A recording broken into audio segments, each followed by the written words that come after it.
Africa Content TV.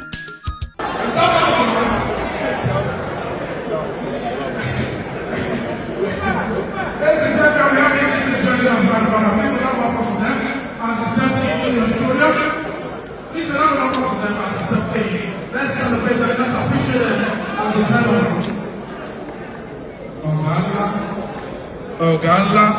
Ogalla.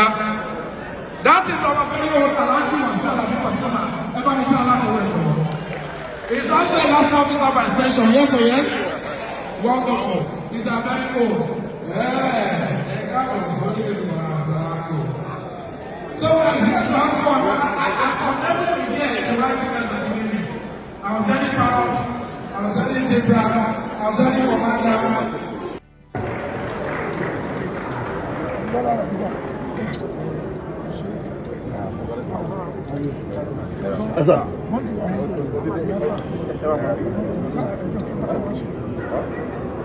Thank you very much. I think the public deserve a beautiful round of applause.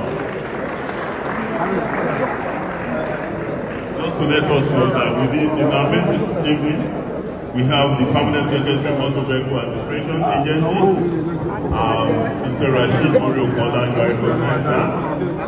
Also, we have the Chairman Lagos State Civil Service Commission, Mrs. Dapo Thomas. Madam, you are highly recognized. Thanks for being there with us.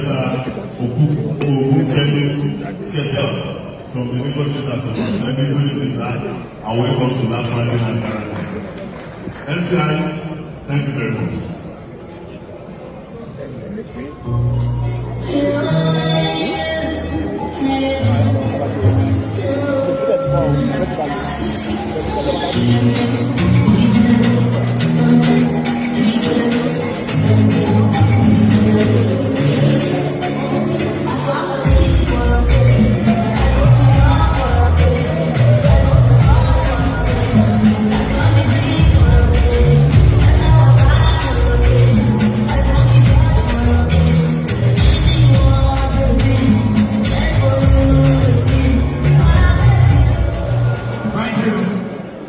We also